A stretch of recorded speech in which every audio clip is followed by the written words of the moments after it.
Welcome to the Performance Formula with JODY Martins. So Rob, officially welcome to the Performance Formula podcast. It's really, really awesome having you here with me. Hey, thanks for having me. I'm excited to be here. Yeah. Rob, maybe just by way of introduction, a quick little rundown who you are, what you do, so that those listening have a sense about that.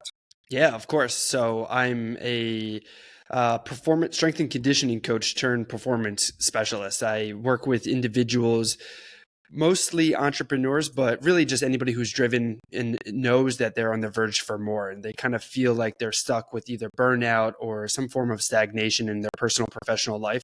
And that's where I come in. I kind of help shine some light, run some exercises, and more or less just act as a mentor to help these individuals kind of level themselves up and kind of break through to that next level.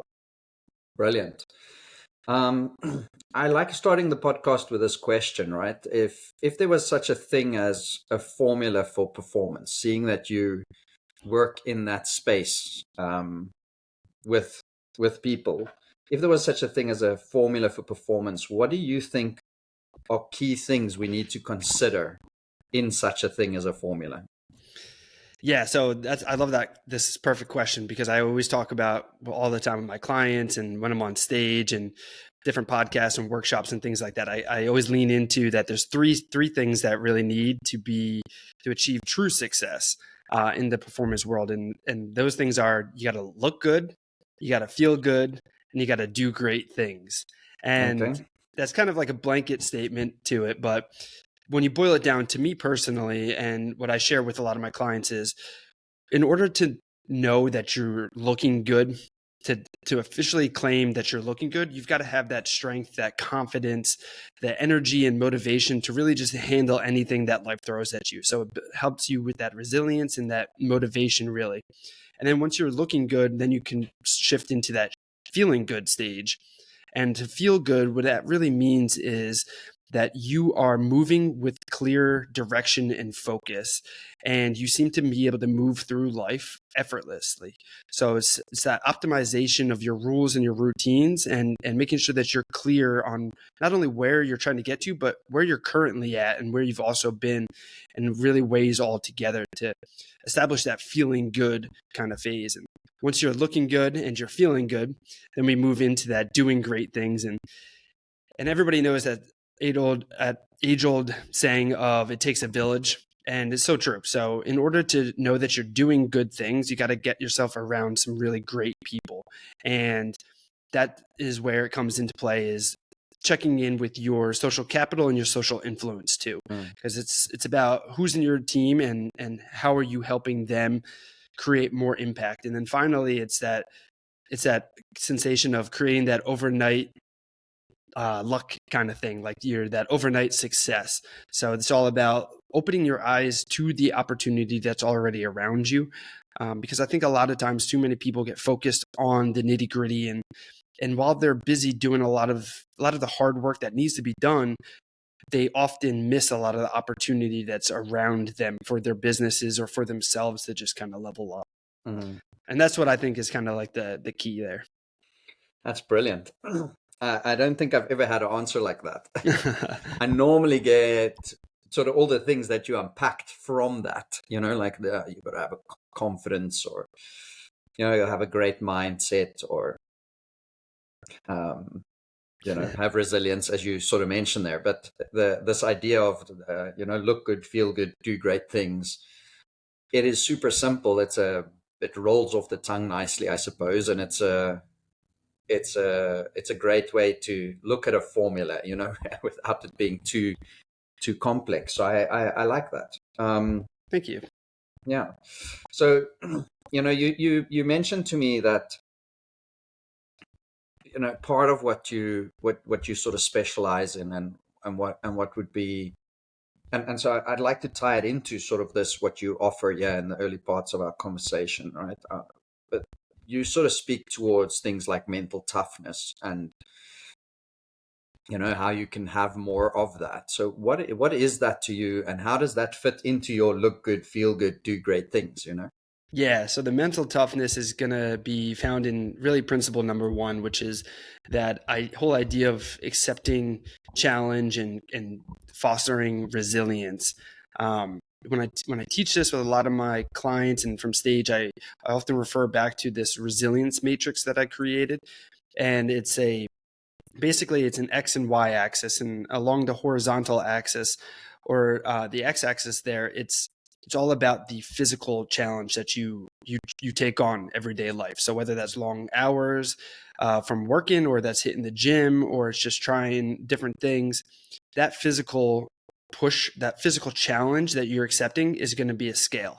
So if you push too far, it's going to leave you crushed from the challenge, and you're going to be physically exhausted and burnt out.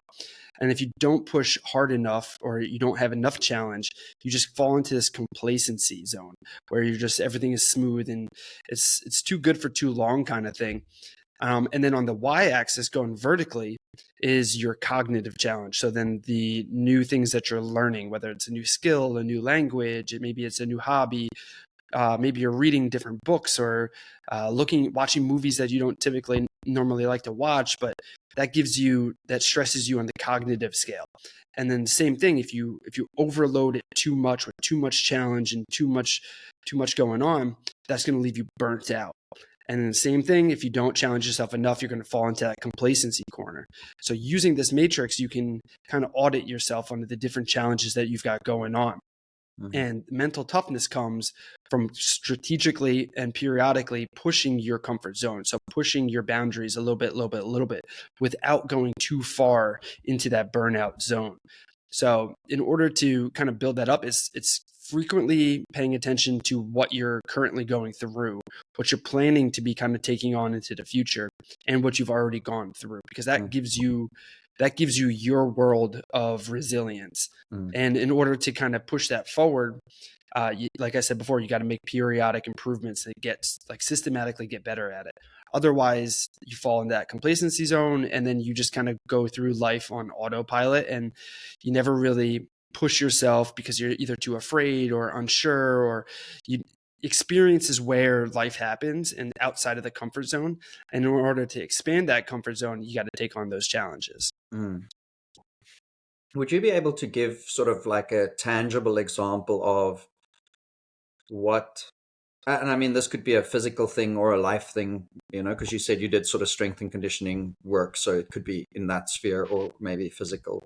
What could be sort of complacency, what could be comfort zone, and what could be stretch, and what could be burnout, Yeah. So, a couple different examples for you. So if you want to think about like the complacency corner there, that's where I was a couple of years back when I was strength and conditioning coaching for full time. And I was in this job where my business was doing really well. I had a lot of clients. I was working 15, 16, 17 hours a day, 7 days a week for 3 years straight. Holidays, everything working, holidays and weekends and such. And, there was no real challenge for me because clients were just coming to me. I already had like a reputation. There's no challenge in the sales. There's no challenge in me in the literature because I pumped the brakes on me reading and staying up to date on the latest research because I felt like I had already known everything. So I wasn't challenging myself cognitively and I wasn't challenging myself physically because I was trading my time to train myself with others for their training sessions. So in that time period, there was no challenge for me. And then life seems okay and seems great at first, but then you hit this wall. So you can't improve, you can't get any better if you don't expand that comfort zone. So after a tough weekend, I had to do some reflection and realizing that some things needed to change, especially with my business, if I wanted to continue and grow, because I literally couldn't work any more hours in the day. Like I totally maxed out. So if I wanted to continue to make a bigger impact and make more money and eventually have some more free time, things needed to change. And that's when I realized, okay, I need to start to learn a little bit more. I got to cognitively challenge myself. I need to start training myself in the gym because these long hours are starting to build up on me, aches and pains. I'm supposed to be a strength and conditioning coach, and I'm like falling apart over here. So I knew I needed to kind of prime and put that stuff first. And now for the flip side of that, though, 2 years ago. So every year on my birthday, I try to challenge myself to make sure that I'm setting the tone for the new year, because my birthday falls in December. So I challenge myself, push myself, and go out and do something really fun and really hard. And a couple of years ago, I wanted to go out and run as further than I've ever ran before. So I set a 24-hour timer, and I just went out. And I play rugby, but outside of rugby practice, I don't do any kind of running, and it's mostly just sprint work for me. So me going out on a longer periods of running was tough. And I was outside running around in the cold for the first 16 miles, and I realized I didn't even have any water. So I came inside, hydrated up, and I went hit the treadmill. And I'm pushing. And dude, my legs started killing me. My hips were burning. My calves were so swollen. My shins were like squishy. And I was like, oh no, this is not good. But I kept pushing on. I kept pushing until that timer ended. And once that 24-hour period had finished, I had successfully completed 53 miles. So I just passed that double marathon, which was doubling my personal best and setting a huge, huge milestone for myself. And on paper, that looks really great. But unfortunately, my actual goal was to hit 100 miles. So I fell significantly short of my actual goal, although I did set some pretty impressive milestones for myself. And that was it was a learning lesson. Like I had pushed myself too far into the extremes, and I didn't train. I didn't prepare myself as well as I should have. And that was a learning lesson. I was so fatigued and I was so physically destroyed that forced me to take a couple of days off, and I had to rehab and go through all this other things. And that lesson there was like, hey, I bit off more than I could chew. I pushed myself as far as I could, and I still wasn't good enough. So there's two different sides of the spectrum there for you. And I hope that kind of helps clarify some stuff. Yeah, I mean, sometimes we get insane little ideas, right? Let's just go do this thing, and we don't actually consider everything that's needed in order to achieve that. I'd imagine that playing a little bit of rugby, doing some sprint training, and then trying to run 100 miles is quite intense. Yeah, do not recommend. Yeah. So if people are sort of listening to this so far, right, and they think, wow, okay, there's this idea that I can be mentally more tough, and part of that is sort of pushing myself, and building my resilience and expanding my comfort zone. What if they have nothing like that to even begin with? Like some, not everybody. Some people are sort of really just on that autopilot sort of mode and living their lives, and maybe feeling frustrated and feeling not great, but at the same point in time, not necessarily that aware that they can change, or that something like that is even possible.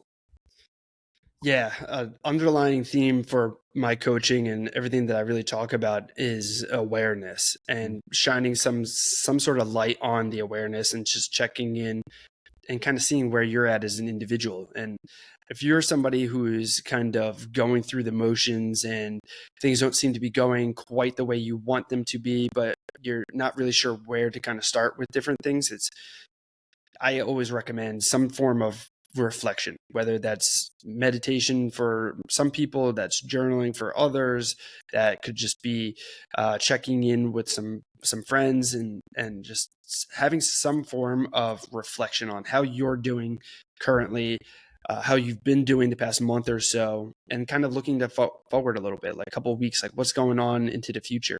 Because when I was in that mode and I was just grinding, I call it robot mode. When I was back there working all those hours, it was good because I was making money, and I was really efficient, just like a robot.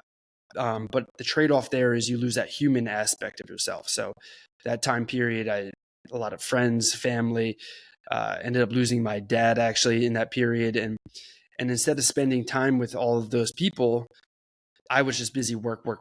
And I was failing to see what was going on around me because I was so engraved in that, and I lacked that awareness, and I didn't see the end zone because I just kept pushing a little bit more, chasing after the next number without ever stopping and saying, hey, how much is enough? And where do I want to even go with this? And like, why? And sitting in that moment of reflection, that really allowed me to kind of shift the gears and see what needed to be focused on to get a little bit, spend a little more attention to build up some more resilience here and there, and kind of change some habits and move things around. But it really starts with that awareness aspect. Yeah. Okay. Yeah. I mean, what I'm hearing in your story so far, right, is this idea that you work hard for finance, essentially money, right? Like in many hours. And then we get to a place, I've been there myself too. You get to a place where there isn't any more hours in the day. Yeah. So the only thing you can really do is increase your fees. And then at times there's a limit to that, depending on your industry or where, your sort of the environment or the context that you're in. Like if you're in a poorer area, there's only so far you can push that. If you're in a more affluent area, well, there's only so far you can push that. And so as a coach, I've been in that sort of position where I've also been maxed out 7 days a week, and I had similar experience actually, about saying, hey, hang on, what am I actually busy with? Where am I going? And so it's interesting that you sort of equate that to mental toughness, because I wouldn't actually personally equate it to mental toughness, or that's part of the formula. To me, it was actually, or maybe let me say it like this. The way I think of mental toughness is that mental toughness is not actually a hard thing. It's not actually about being tough. It's about being soft, if I can call it that. It's about your ability to be okay with your vulnerabilities rather than that tough grit on your teeth. Because many people would say, oh, but if you're mentally tough, you would just grit it out. You would just keep doing the 15-hour days and you just keep going. Where mental toughness for me isn't necessarily about that. It's about leaning into our vulnerabilities and being able to go, but hang on, I'm actually not okay yet. Mm-hmm. Yeah. No, I love that. That's very, very, very great way to look at it too. So that's, powerful. Yeah. So if you think of this idea of looking good, right? So a lot of people might equate that to just physically standing in a mirror and, I've got a ripped abs, or, I've got the biceps I want because then I look good, or I look good in the clothing that I'm wearing. But what you're sort of suggesting is that there's more to it, right? It's more about an inner looking good rather than just a external, like everything you mentioned, like strength, confidence, resilience. Those are all more mental aspects, so as to say, rather than something actually physical. Yeah. Well, I mean, so I don't know if you've ever seen, but I've seen some little kids who just kind of dress themselves and they just exude so much confidence, and they're wearing the most ridiculous outfits. And you're like, imagine an adult rocking that, and like you can't, because you kind of beat yourself up on it. But like these kids, sometimes kids, they know they look good and they just rock it, and then they pull that through. And I wanted to kind of embody some of that as well. And that really, what that really means is just having that strength and that confidence, like we were talking about. And yeah, it is inner, a lot of that inner, but same thing though. Like if you're in the gym and you're building the discipline, showing up, and you're eating right, you're fueling yourself well, not just with the diet, but also your digital nutrition as well. So like the types of podcasts and books and things that you're absorbing, all that stuff is going to energize you and it's going to shift you into a more positive kind of realm. And that positivity is just going to continue to breed and multiply and expand. And then that's what shines through with you in terms of looking good. So you got that energy, you've got that strength, you're feeling good, and you're just looking great.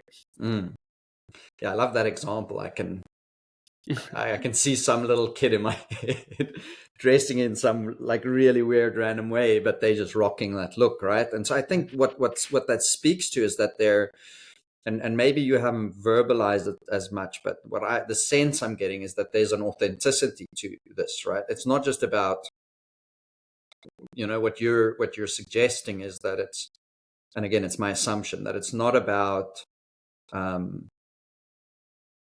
looking good based on the standards of the world out there. It's looking good in a way that makes you sort of look good in your own understanding of what that means for you, rather than saying, oh, okay, on the this is the latest hairstyle, so I wear that so that I can look good, rather than what's the hairstyle that makes me look good. Yeah, for me, yeah.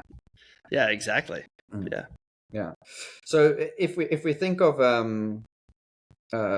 this idea, right? Because a lot of what we're speaking about is sort of to push really hard and to that leads to burnout. So what is that for you? Like when people are burnt out, what is that? Yeah, I mean that's a great question, and it's difficult really to kind of define what burnout is because it appears in so many different lenses or hats with everybody. So for me, that one time when I was physically exhausted, mentally exhausted, but also super isolated too. So like even though I'm around a lot of people, it's just I wasn't around enough positive people to kind of push me and better myself. And yeah, everybody was like, "Oh, you've been working a lot lately. Like, maybe you should take a day off, but don't take it a day off when you're training with me. Make sure you take it off a different day." And so, like, yeah, they mean well, but as long as it's still benefiting them. Mm, So yeah, it's like like a lot of people become isolated during burnout. They lack focus and clarity, and just kind of going through the motion. A lot of times it also appears in like a chaotic schedule. They're running all over the place, doing a lot of different things, and they're struggling to kind of get a grasp or control on their day to day. And others, it's really they're just energy is so depleted because maybe their diet is very poor and they're just eating a lot of wrong foods that help them get through the day, or maybe they are just getting home and then just binging on Netflix or doom scrolling on social media, so they're never really giving themselves any motivation or energy or educational stuff, or maybe they're just drain. So when they're meant to be fueling themselves, they're also still draining themselves. mm, So it really comes through in a lot of different lenses, and that's what makes it so difficult. And it really kind of depends on you as the individual. So, and it's hard to understand what it might look like or what it might be coming to unless you have that form of awareness or some sort of ability to check in, because there have definitely been times when my diet's gotten out of control and I totally had to take a break from all educational content because I was just consuming book after book and podcast after podcast, and I was never actually like implementing anything. But then there are also times where I felt like nothing was good happening around me. Like there was no opportunity. I was looking through things with a lens of all the competitors around me. Like my supplement business isn't going to grow because so and so also launched their business, and I can't do this because of that. And that like lack of clarity of and collaboration. So there's a lot of things like burnouts come to me in a lot of different lenses. So it's really individualized. mm. Yeah. Like for yourself, when you were working those super long hours and days, I imagine there were some of those similarities in there where maybe you don't get to see your friends or family quite as much because you're busy working, and that leads to feeling more lonely. And then maybe, for example, I know this one guy who's been working so much and he's been grinding to get his book out, but he's been losing a lot of social time with a lot of his friends and his community, and that's eating away. And he's been grinding and pushing to get more of his chapters out, but on the back end he's not refueling himself with his community, so then he's just kind of slowly pattering off with his book. And for him it was that he has to get back into his community so that he can recharge himself so he can get back into doing the things that he needs to do. Mm. Yeah. So I suppose in that way, understanding ourselves and how we work and how we function, which again comes to self-awareness, Yeah. is really important. Because I think there's a perspective in the world that says, you know, the most successful person, successful, I put in inverted commas, right? Because success is also, everybody has their own perception on that. But maybe widely, it's sort of commonly accepted that somebody like Elon Musk is super successful. And then we hear about how he works, sleeps 6 hours a day. Just when he himself says when he's awake, he's not working. It's not like he takes a lot of downtime necessarily. And so I think it's easy to sort of come to the conclusion that your performance, your productivity is related to your ability to grind. And so this idea that, hang on, understanding what works for me. So if it's important for me to connect with people, then that can actually recharge me so I can be more productive. Like that's what you're sort of suggesting, right? Yeah. And so, I mean, I can appreciate that in my own life. I think when I was in that burnout, I was loving what I was doing. Don't get me wrong. Like, I was thoroughly enjoying it. I had a thriving cricket business at that point in time, a cricket academy. I was the mental performance coach to a semi-professional cricket team. I presented coaching courses for Cricket South Africa at the time. And I was sort of seeing my own private clients, whether it was cricket or mental performance related. And I was the head coach at a club and the head coach at a high school, all at the same time. Like I loved what I was doing, but what happened was my body couldn't keep up anymore. So it wasn't the cognitive thing that was a problem for me at the time. It was a physical thing. It was a physical burnout that I found over time, just because it was maybe 10, 15 years, right? Over that time, that it just got to a point where my body said, okay, cool, we're done now, take a break. Yeah. Yeah. And so how did you shift out of that? I literally quit everything. I literally, it was a weird process, right? Because it was the first thing that happened was I remember taking on a job, and as I walked up the stairs to this sort of the training facility, I remember having like this moment by myself where I said goodbye to the game. I said, okay, it was awesome, coaching this game was great, but I'm done for now. And then from that moment, it still took about another 2 years. And it wasn't because I dragged it out. It was more just like that was how life was at that time, like the money was needed and things like that. But there was a very clear moment in my head where I sort of said goodbye, and sort of wrapped everything up. And for those last 2 years, I wouldn't say I was a very good coach. I was sort of more coaching on my reputation than anything else, if I'm perfectly honest, And so I could sort of get by and wing a lot of things and not initially plan really well and not really have a clear idea of where I'm going. I could just show up and make it work, which was pretty boring. And then we got to a point, COVID actually hit. When COVID came, we went on a 2-week holiday, which became a 4-month stay at a small coastal village. And we were fortunate that we could stay there with family. And we just decided to, right, done, and I basically quit everything. I was earning a good enough income. I wouldn't say it was the greatest, but I was doing well enough. And I literally just left all of that to start from scratch, which obviously then brings a whole bunch of its own new problems and things. But it's now been about 5 years, sort of 4 years, 4 and a bit. And I would say where I'm at now is I wouldn't be here now coaching again if it wasn't for that. Like if I just kept on going, then I don't know. Like there was times I was thinking I wouldn't even be alive. Like my body just felt like it's done, Yeah. Yeah. Yeah, it's crazy sometimes with these pivots you make. It's it really allows to open up for so much more new things, like you said, new problems and new things to tackle, but also that new opportunities, new impact you get to create, new relationships. Like we probably wouldn't be having this conversation if you hadn't switched. So yeah, definitely. Great. 100%, right? Because those shifts brought me to the US, and sort of part of why I'm here is to coach, but the podcast is taking on a different sort of feel and a different evolution because of that, And so, yeah, it would have 100% not have left us, if I didn't, I doubt we'd be sitting here, So that's pretty cool too. Yeah. Yeah. So you speak about this,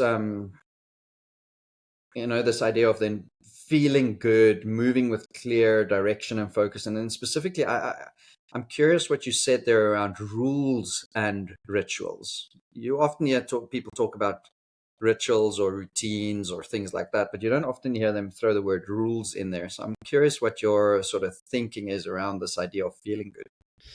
Yeah. So, the whole feeling good thing is two principles, is principle number 3 and principle number 4, which is 3 is all about that clarity and that focus. And most of the time working with individuals in that realm, it's really diving in deep, kind of going through this exercise that I teach, so we kind of figure out the values and the lifestyle and a lot of these other things. And once you kind of have that, that gives us some direction, a little bit more to focus on. And then from there, the flip to the other side of the coin, it's all about those rules and routines, and making sure that, like, what are the rules that you kind of live your life by. So it's kind of like the habits that you consciously know, because we all have the habits that we don't know, that we kind of do know, like we get up, brush our teeth, and with those things that we don't really think about too often. And then there are the ones that we do think about, which, like, okay, yeah, I want to make sure, like, this is my parking spot, I'm going here, taking this part. And but what are the next level rules that can influence us to making, optimizing better choices, better things? And whether that is, like, if you're an individual looking to lose a little bit of weight, it's like, okay, well, I'm going to be parking in the further parking spot, so then I do walk a couple extra steps, or I'm choosing to take the stairs up instead of the elevator. And or if you're in business, it's like, okay, I need to make sure that I'm contacting X amount of people every day. I need to be having lunches, and before I go to bed, I got to make sure that I'm sending out at least 5 text messages to past clients or whatever it may be. But it's about figuring out those rules that are going to help set up your routines and creating the rituals so that you can have this more optimized life. So if you're, like, for example, if you're bouncing all over the place and your schedule is all crazy, like, for example, this past 6 weeks or so, I was traveling a lot, speaking at a lot of different organizations, different workshops. At the same time, I'm answering coaching calls and creating social media content, and then having to prepare for other things. And I was juggling, switching my hats a lot. So I was doing terrible with what I'm preaching about, having set rules to make sure that I'm establishing things. I give myself a little bit of grace because I was taking on a little bit more than what I typically handle, because I wanted to test myself and see how I'd handle with the distractions and different things like that. And looking back on it, like, hey, yeah, I definitely didn't stick to the things that I wanted to as well as I needed to. Obviously, I was trying to show up as the best version of myself for my clients, and trying to make sure that I show up for the events, so the event organizers look really great. I'm making sure that I'm handling a lot of other things. But at that time, like, a lot of my personal stuff was kind of falling off. So the relationship with my girlfriend, we didn't have as many date nights as we typically do. We didn't, we were traveling to go see her family and stuff, but it was kind of like very surface level type stuff. So I know now, going into the future, next time I have a serious sprint season coming up with a lot of events or workshops and things, that I need to make sure that I prioritize my time with her and her family, and making sure that I take care of myself, again, physically. So, like, making sure I don't skip gym sessions and training and things like that, because that's the stuff that kind of fell off. And then that's the stuff that kind of made the end of that 6 weeks kind of more difficult, because I couldn't keep charging myself up. Mm. Yeah, and knowing something like gym, if you don't do it for 6 weeks, then it's really tough to get back into it Yeah. at times. Don't get me wrong. I didn't skip it straight for 6 weeks. It was just like, here's a couple missed workouts, here's the so-so workout, and so on. Okay, yeah. But either way, right? It's never like I find that for myself, that when I have established routines, so that are at times, let's maybe say the more difficult type ones, where it takes that conscious effort, right? Because they're not that automatic yet. That when they get interrupted, often to get back to them is more difficult than it was to actually just stay consistent with them. Oh yeah. So true with that. Yeah. That's why a lot of the times it's, like I was saying, like, so a lot of my workouts were just so-so, because I knew I was like, hey, if I skip a whole week of workouts, that's going to be terrible for me. So let me go down and at least go through the motions, get foam roll a little bit, get a couple sets of squat in or whatever it is, just so I can get the blood moving, the heart rate up a bit. It's not going to be, I'm not going to be setting any PRs, but, like, I need to still get into the gym and make sure that I'm still consistent to some degree. Yeah. Are there specific rules and rituals or routines that you advocate for, that you have found is more effective, more beneficial than others? Yeah, I mean, it's going to be really dependent on the individual and their Mm. situation. I mean, for me, I know from the meditation, the gratitude practice, whenever I have that stuff dialed in really well, it's like magic to me. I don't understand it, but like everything just happens to go right all the time, and it just feels really good. And I put a lot of that towards that, and sometimes I don't always get to those things because there's certain fires and things I got to put out in the mornings and such. But when I get back to it, things start moving smoothly. Things are feeling good. And so I'm always encouraging people to like, hey, we're all super busy all the time. That's definitely true in our own worlds, in our own realms. If we can find a way to just pause, whether it's like a minute or just 5 minutes, whatever it is, it doesn't have to be a full meditation guided thing, but just pause and breathe for a second. Just pattern interrupt, pause the chaos for a second. And then also reflecting on some things that you're grateful for. It's got to be always great to kind of shift that lens back into that positivity and just showing appreciation for the people you have in your life, the life that you have, like just being alive in general and the things that you have and we take granted for all the time. So, I mean, some people it's probably going to be more beneficial than others, but I feel like just some sort of pause and some sort of reflection. As Mm. you know, like that's my underlying thing is that awareness. So, Yeah. Yeah, and I think that's what I appreciate about sort of your style, if I can call it that, or your approach, is that it's not too prescriptive. It's not saying you have to journal, right? It's more saying it's better if you have some way to reflect to gain self-awareness. Right? And then there's options around that. It's good to pattern interrupt or to have a way or a strategy to be able to take a step back,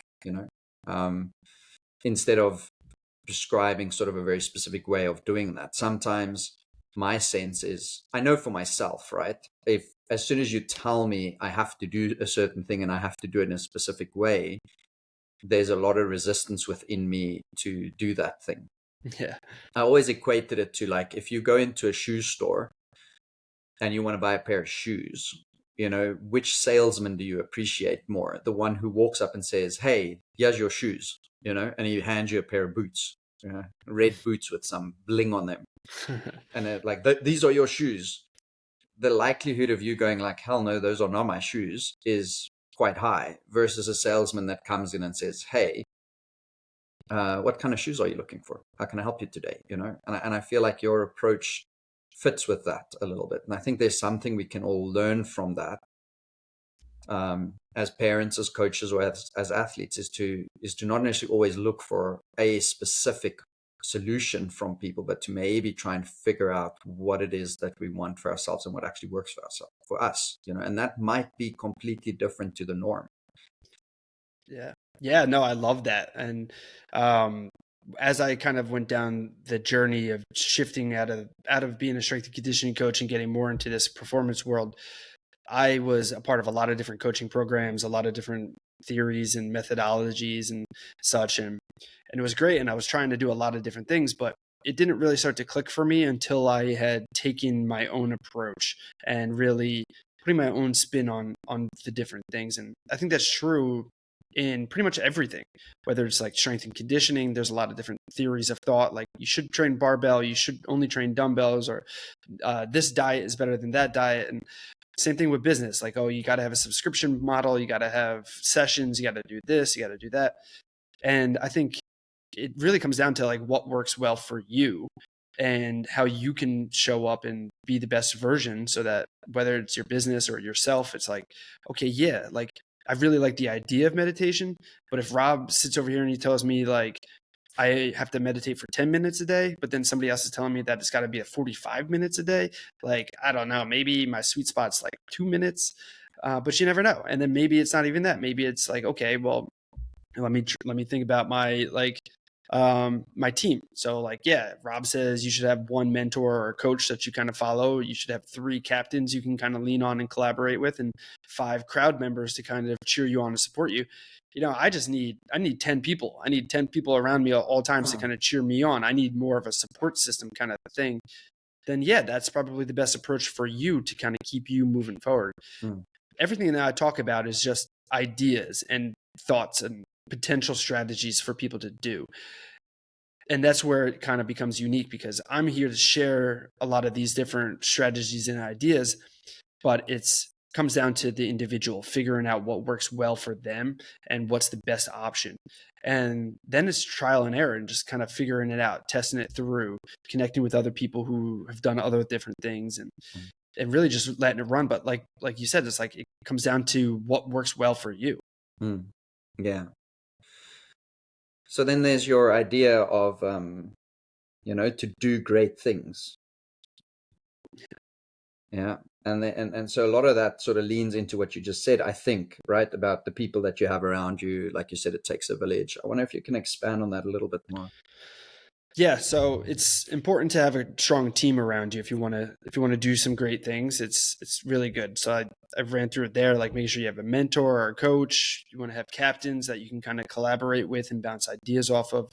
And then I call it the crowd, is the five other guys. Is you want to have a crowd of people that can support you. They'll buy your products, they'll test it out, they'll give you feedback, they'll share it with other people. And it's good to have a strong system around your team, but it's also, you got to have the ability to communicate, and not necessarily like one to many, like on stage or on podcasts and such, but one to one. Like if you're trying to sell something, whether it's yourself or a product or something, you got to be able to have conversations with individuals and really understanding conversations and how to really just kind of check in on your own personal social agility. One of my mentors is kind of brought me in and shined the light of what social agility is, and being able to understand the context and power dynamics and influence tactics and all those things, kind of boil it all down to how you communicate in life, and whether you're asking for a raise or if you're selling a product or if you're just trying to talk to your spouse or your significant other. Like being a better communicator is only going to help you in life. So just, you can never get good enough at communicating. Yeah. Like when we speak about doing great things, right? So as part of what you sort of raised that you and I could speak about was this idea of the psychology of clutch performance. And so I imagine that if we do great things, that often it happens in those crunch moments. It happens if we think of sort of athletes. Why do we revere people like a Michael Jordan and a Kobe Bryant? And, in the cricket world, some of the, you would most probably not know these names, but Ricky Ponting or Virat Kohli. I don't know any other baseball players really, to be fair, but I'm sure there's some phenomenal athletes there too. Like part of why we revere them is because of their ability to, in those tough moments, in those at the sharp end of performance, when things are really tough, maybe they're behind, or big moments, finals, these sort of things, that they tend to step up. And that would be doing great things, right? That would be them in moments when there is most pressure, that they're able to step up. What's your sort of take or your understanding of that we can learn from? Yeah. So in those tough situations, it's really, it's time to sink or swim, right? So, and for me, it comes down to the whole idea of that luck formula. Like, preparation meets opportunity equals luck. So for individuals who have the opportunity, or who get the opportunity to perform in a clutch type performance, you most likely have done a lot of preparation one way or another. So then that kind of revisits back to everything we were talking about earlier, making sure that you challenge yourself, fueling yourself well, acting clearly and smoothly, and having a strong team around you. Because once you're as prepared as you can be, then that's when opportunity can arise. And then that puts you in the position to take advantage of that opportunity. And if you just kind of lean on that, you running through it, and you expanded that comfort zone and slowing things down. You've been doing mental training so that you can handle the different emotions and stress in the situations. And it's just, from there, it's that experience, the practice, the taking advantage, the awareness of it. Because if you're more comfortable and aware of the stressors and how you act and how your body reacts on high stress or high emotional periods, you can counter, or you can prepare, or you know how to kind of like tone yourself down. And it's all about being able to dial in your own personal thermostat to make sure that you're adjusting it to the opportunity that arises. And then from there, it's just taking that simple action of whatever it may be.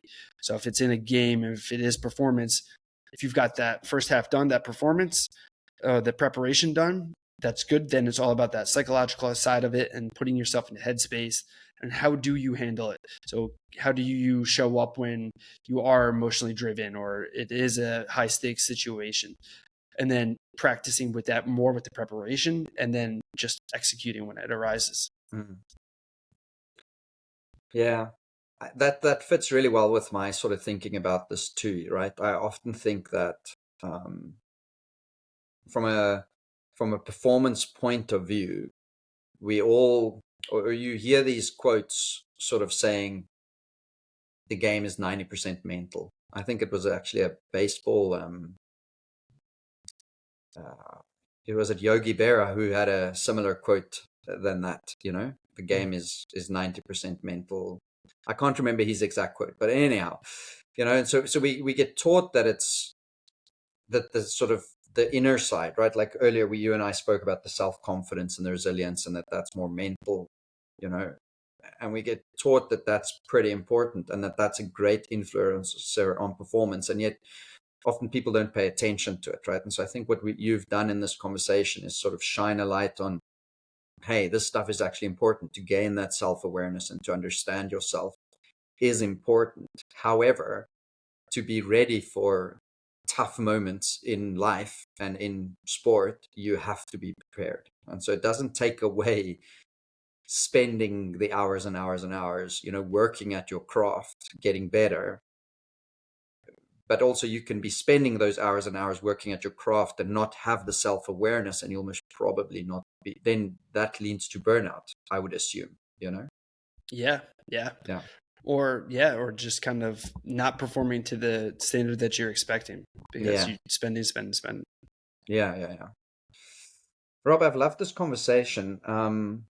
Maybe by way of leaving the listeners with something, if you could think of anything that you and I didn't speak about that you think is super important for people to know and understand about everything that you know and understand, what would that be? Something, I mean, I think we really covered pretty much everything there. I think the point really here to drive home with everybody is to, like you were saying, is just paying attention to what works well for you as an individual. And I think it's a great idea to learn as much as you can from as many different people and different lenses and perspectives. And then to take those ideas to kind of pick and choose and create the modality or the style or the theory that works the best really for you as an individual, whether that is performance in the gym or on the field or on the pitch, or it's like it's in the boardroom, or it's in sales calls. Figuring out what it is that works well and really hone in on that as much as you can, making it uniquely yours. Brilliant. Rob, if anybody's listened to this and they want to connect with you, what would be the best ways for them to do that? Yeah, the easiest places to find me are social media. Hang out on Instagram and LinkedIn the most. You just find me by searching my name, Rob Tracz. That pops right up, first one usually. Perfect. I will make sure that there's links to that in the show notes. Awesome. Thank you very much for your time. I've loved this conversation. Yeah. Of course. Thank you so much. I appreciate it, taking the time for me. Brilliant.